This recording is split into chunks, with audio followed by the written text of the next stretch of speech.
Hier, Lisa, cette jeune femme qui avait dans un premier temps affirmé avoir été enlevée, a donc avoué avoir menti. Nous allons y revenir avec le général Patrick Touron, qui est commandant du pôle judiciaire de la gendarmerie nationale. Bonsoir Monsieur Touron, merci d'avoir accepté de répondre à mes questions.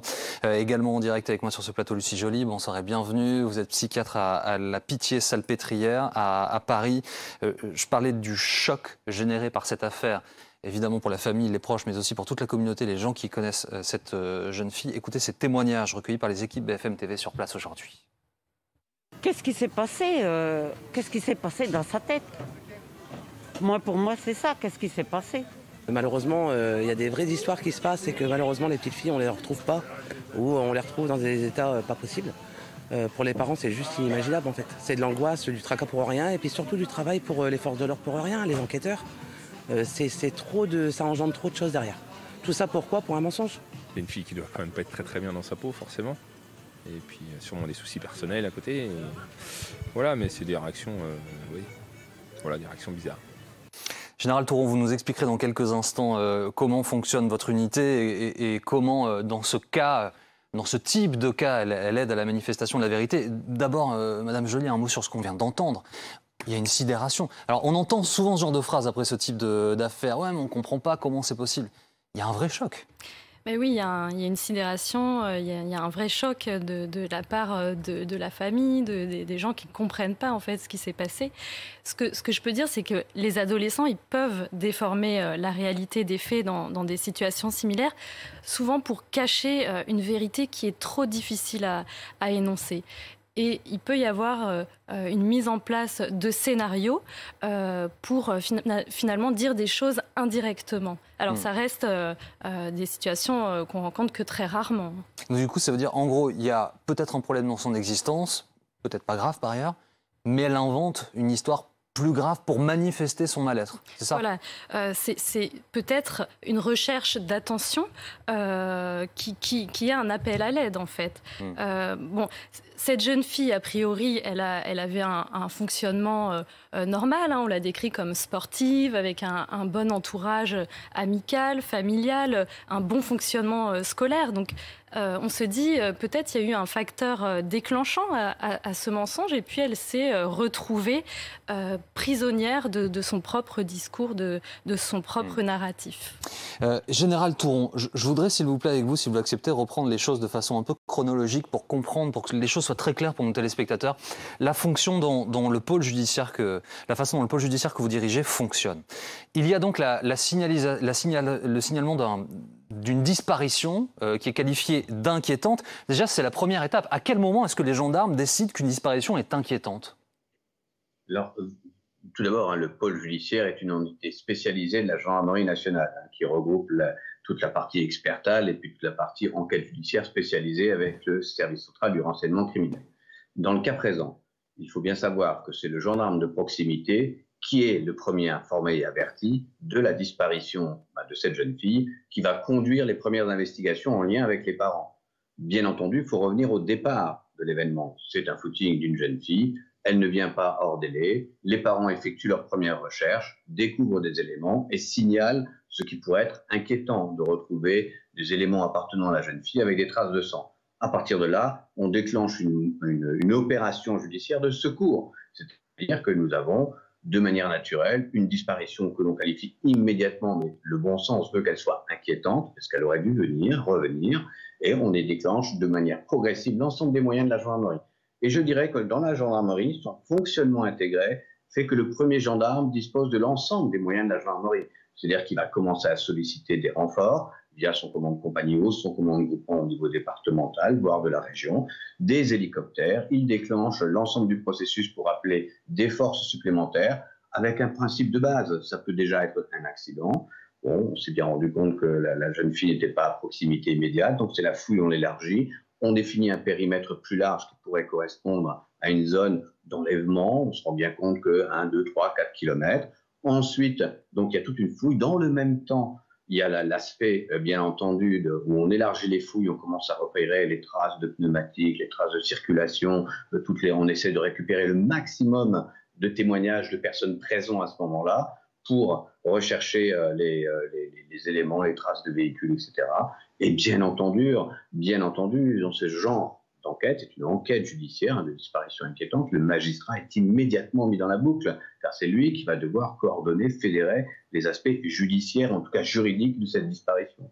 Monsieur Touron, à quel moment est-ce que l'unité que vous dirigez, vous l'avez dit vous-même, qui est spécialisée, qui dispose de moyens dédiés et efficaces, à quel moment est-ce qu'elle est déclenchée? Pourquoi? Elle a été déclenchée quasi immédiatement, dès que la suspicion d'un enlèvement qui s'est mal passé, puisqu'on a retrouvé des éléments appartenant à la jeune fille avec des traces de sang, immédiatement, on a récupéré ces éléments, traces de sang, c'est les éléments appartenant à la jeune fille, et on a remonté ça au laboratoire dans la journée, dans la foulée, je crois que dans la nuit, on a fini le travail, quelques heures après, et on avait la technologie actuelle au laboratoire, à l'Institut de recherche criminelle de la gendarmerie le permettent, c'est-à-dire que dans la première nuit, on avait les premières traces d'ADN qui appartenaient à la jeune fille, et un certain nombre de traces qu'on a tout fait remonter au fichier, et qu'on envoie au directeur d'enquête, qui lui est en contact direct avec le magistrat pour poursuivre les investigations, pour les ouvrir si nécessaire. Donc il y a eu ça, il y a bien entendu un ensemble de moyens de dispenser localement des techniciens d'investigation criminelle qui sont spécialement formés pour le recueil de tout type d'indices, prise de vue photographique, récupération d'images et exploitation de l'ensemble des données téléphoniques, etc., etc. Tout l'ensemble des moyens classiques qui sont employés immédiatement. Monsieur Touron, je lisais hier que 2 officiers ont été envoyés spécialement en Mayenne pour accompagner les gendarmes sur place et les aider notamment à la préparation de l'audition de cette jeune femme. Est-ce que vous pouvez nous le confirmer? Est-ce que vous pouvez nous expliquer pourquoi, que font précisément ces officiers? Alors là, ce dont vous parlez, je ne peux pas vous confirmer sur le dossier, puisqu'on est en cas d'enquête judiciaire, il y a un secret de l'instruction. En revanche, ce que je peux vous exploiter et vous expliquer, c'est que dans le cas présent, nous avons une jeune fille qui est une victime, quoi qu'on en pense. Quoi qu'en pensent les gens, c'est une victime. C'est une personne qui a mis sa vie en danger ou non, mais qui en tout cas a menti. Mais je dirais que en tant que gendarme, lorsqu'on prend des auditions, il y a tellement de gens qui nous mentent que pour nous, ce n'est pas le point focal. Le point focal, c'est que cette jeune fille a été retrouvée vivante, qu'il y a des victimes, ce sont ses parents, ses proches, ses amis qui ne la comprennent pas. Et là, comme j'entendais Mme Joly, elle va avoir besoin d'un accompagnement et c'est le point clé.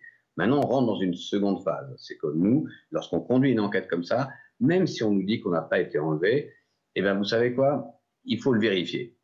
Par définition, un gendarme vérifie ce qu'on lui dit, parce qu'on a l'habitude qu'on nous ment. Donc, on a envoyé des gens. Je dirais que n'oubliez pas le point stratégique essentiel. La première écoute de cette jeune fille a été faite par le médecin légiste.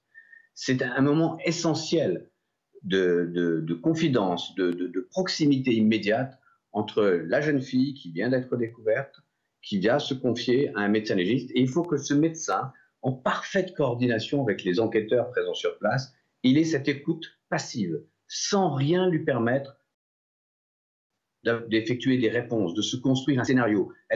Il doit avoir cette capacité d'une écoute passive de retranscrire tous ces éléments pour permettre aux enquêteurs de poursuivre leurs investigations. Et donc là, dans le cas présent, première phase de l'enquête, écoute passive, récupération des éléments. On se rend compte qu'il est possible, en tout cas, qu'il n'y ait pas eu enlèvement, séquestration. Probablement, je n'ai pas les éléments de l'enquête, je le rappelle dans le cas présent. Et donc, vous me parlez que mon unité a envoyé 2 spécialistes. Nous avons ce que nous appelons des psychocriminologues. Et nous les envoyons généralement pour déterminer les profils des gens qui auraient été à la source de l'enlèvement. Je pense qu'on est dans cette phase-là, c'est de pouvoir avoir une audition pour vérifier ou s'assurer qu'il n'y a pas eu une séquestration avec un déni qui serait par la suite, etc. Donc je pense que c'est plutôt dans ce cadre-là que ça a été envoyé. Mais comme je vous le dis, je n'ai pas les résultats et je ne suis pas associé à l'enquête directement. Je reviens vers vous tout de suite, Général Touron. Est-ce qu'il y a des signaux médicaux qui traduisent un mensonge? Est-ce qu'on peut le voir, Lucie Joly? Il n'y a pas de profil type. Déjà, je pense qu'il faut faire la distinction entre la mythomanie et le mensonge simple. La mythomanie, c'est vraiment, ça fait partie des pathologies psychiatriques. Ils sont intégrés dans les troubles de personnalité, avec, on ment de manière compulsive sans en avoir conscience. Donc, c'est 2 distinctions. concernant cette jeune fille, en tout cas, il faudra être très attentif au jour là qui arrive, parce que il risque d'y avoir un effondrement dépressif après des aveux pareils, et il peut y avoir de la culpabilité, de la douleur morale, et il faudra faire attention aussi au risque de passage à l'acte suicidaire. Ça peut arriver. Bah, oui, parce que nous en parlions déjà rapidement hier soir, mais son statut évolue, Lucie Joly. C'est-à-dire qu'elle est victime présumée dans une affaire. Là, elle va aussi être la cible d'une enquête, puisqu'elle peut potentiellement, si les faits le prouvent, être condamnée pour ce qu'elle a dit, en tout cas pour le mensonge qu'elle a proféré. Donc là, psychologiquement, j'imagine que c'est aussi un risque. C'est très compliqué. En tout cas, ce qui est important, c'est de ne pas stigmatiser cette jeune fille en la faisant passer du statut de victime à celui de mythomane avec des troubles associés, alors que finalement, comme le dit le général, elle est très probablement victime de faits qu'elle n'a pas pu verbaliser. Alors ça, c'est compliqué, Général Touron, parce que, évidemment, ce n'est pas le métier des gendarmes que de procéder à... Enfin, la maïotique, c'est pas votre spécialité, quoi. Vous faites des auditions, évidemment, mais vous, c'est la manifestation de la vérité qui compte. Et là, il y a un basculement dans la situation de cette jeune femme qui s'opère. Vous seriez surpris combien les gendarmes sont à la fois assistantes sociales, psychologues, médecins, confesseurs, et en tout cas éléments actifs. Ça fait partie du métier de gendarme. C'est cette capacité d'écoute. Je rejoins Maor totalement, Madame Joly, sur le fait que, il n'existe pas de moyen pour détecter les mensonges. Ou sinon, nous sommes preneurs. 2, la jeune fille, effectivement, elle a commis un mensonge grave, certes, qui a nécessité de gros moyens, mais elle est sauve. Et il faut revenir aux fondamentaux de la vie humaine. Elle est sauve et maintenant, elle va devoir être accompagnée pour poursuivre sa vie. 3e chose, qui est vraiment très important, chaque jour, chaque nuit, les gendarmes, on doit avoir à peu près une centaine, 100, 200 disparitions par jour, tous les soirs. Et on va rechercher. Ce sont généralement des fugues, ce sont des jeunes qui veulent partir, c'est toujours un vrai sujet. Ce sont des vieilles personnes qui sont un peu, qui ont des problèmes de localisation, qui ne rentrent pas chez eux. Tous les jours, on a. C'est pour ça que nous avons des équipes de maîtres chiens extrêmement performantes, entraînées sur le sujet. 4e point, qui me paraît mais vraiment essentiel dans le cas présent, de manière à ce qu'on ne confonde pas le sujet. Le premier sujet, c'est lorsque vous avez des enfants qui veulent faire des footings, c'est un droit, c'est une possibilité, c'est une richesse. Il est important qu'ils en discutent, qu'ils donnent leur trajet avec leurs parents, car il peut y avoir un accident, ils peuvent subir un enlèvement, c'est toujours possible, ça arrive, et il faut le signaler le plus rapidement possible aux gendarmes. Donc pour cela, il est important que les jeunes disent où ils vont. Là, la jeune fille, elle avait une montre qui lui disait exactement où elle allait. C'est très important. N'oublions pas que ça arrive rarement, mais quand ça arrive, c'est une véritable catastrophe. Donc, on doit faire en sorte, inciter nos jeunes à aller faire des footings de manière collective, dans des clubs, en tout cas accompagnés, et en tout cas jamais dans des zones suffisamment isolées pour qu'il leur arrive quelque chose, ce qui est toujours un grand dommage. Monsieur Touron, encore un mot s'il vous plaît, je reviens à ce que vous disiez tout à l'heure, les spécialistes de votre unité qui ont donc été envoyés sur place. Pour les gens comme moi, qui ne sont pas spécialistes de la gendarmerie, on a l'impression un peu d'une série, d'un film, avec des gens extrêmement qualifiés qui sont dépêchés sur une affaire singulière. Vous disiez ce sont des psychocriminologues, ça veut dire que ce sont des profils particuliers. Ils sont combien dans votre unité? Est-ce qu'ils sont déclenchés quotidiennement? Oui, non, alors, on est dans un métier, vous savez, je suis dans la bout de chaîne du crime, au labo pôle judiciaire, c'est la vie, c'est comme ça, donc on a une vision du monde qui est un peu déformée, et on est fortement sollicité. Voilà. Globalement, ça c'est le principe général des unités très techniques qui se retrouvent au pôle judiciaire. N'oublions pas qu'on a regroupé les moyens sur un seul site, et avec une capacité de projection tout lieu, tout temps, en quelques heures. Voilà, c'est ça le principe général pour offrir à tout citoyen, partout en France, la même haute expertise. Voilà, la gendarmerie, c'est ça sa caractéristique, y compris outre-mer. Dans le cas présent, on a des psychocriminologues, ce sont 6 personnes, d'accord, qui sont formées, qui nécessitent plusieurs années de formation, qui ont généralement des formations de psychologues, voire de criminologues. C'est 2 choses différentes. La criminologie, c'est l'étude sociale d'un phénomène criminel. La psychologie, c'est toute l'étude, en gros, j'ai le docteur Joly qui est sur place, qui le fait mieux que moi, mais en résumant, je dirais que c'est toutes les pathologies, on va peut-être pas dire comme ça, tous les imaginaires qui peuvent se trouver dans le cerveau d'un être humain. Voilà, c'est ça, un peu globalement, je résumerai. Et les psychocriminologues, généralement, chez nous, sont là pour travailler à partir des éléments qui sont laissés par un auteur et essayer de voir comment on peut faciliter, vous avez parlé de maïotique, d'accouchement libératoire de sa parole, parce que nous faisons des auditions, c'est comment lui permettre, en gros, de le mettre en une situation pour qu'il nous avoue la vérité. Voilà, ça sert à ça. ils nous disent une vérité. Et pour ça, il faut étudier son comportement, son rapport à sa famille, ses ancêtres, sa famille, ses proches. Essayer de faire en sorte qu'il y ait un climat de confiance qui lui permette d'avoir une parole libératoire. C'est ça tout l'art, j'allais dire, de l'audition en gendarmerie, lorsqu'on est confronté à des gens qui, dans un premier temps, ne reconnaissent pas, puis après ils disent qu'ils y ont participé mais que c'était accidentel, et puis à la fin finissent qu'ils ont commis le plus horrible des meurtres. Et pour ça, il y a des étapes à franchir. Les gendarmes l'apprennent par expérience et on se fait aider par des grands spécialistes de psychocriminologues, chez nous, dans nos équipes, qui gèrent généralement les affaires classées, les cold cases en règle générale, et qui sont là pour faciliter la parole libératoire des auteurs.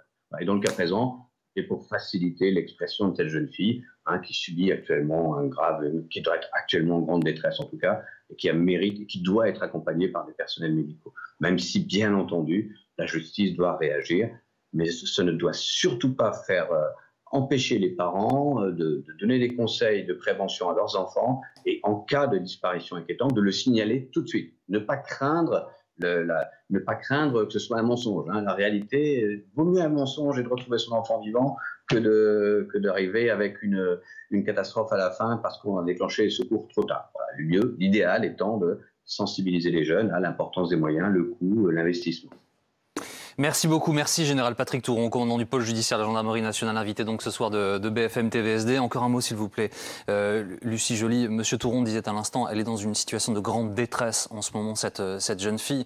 Je parlais de son statut qui va changer, mais il y a tout ce qui se passe autour. Nous en parlons ce soir à la télévision, ses amis, ses camarades, ses enseignants, son docteur, bref, tout le monde voit ce qui se passe, tout le monde aura sans doute un avis à son sujet. Comment on traverse ça ? Il va falloir qu'elle soit bien entourée, qu'on ait une attitude empathique envers cette jeune femme qui, en effet, est dans une détresse psychologique. Et voilà, il va falloir l'accompagner les prochains jours, prendre le temps vraiment de comprendre ce qui l'a amené à ne pas dire la vérité et instaurer un climat de confiance autour d'elle et ne pas la diaboliser. Merci beaucoup, merci Lucie Joly d'avoir accepté mon invitation ce soir.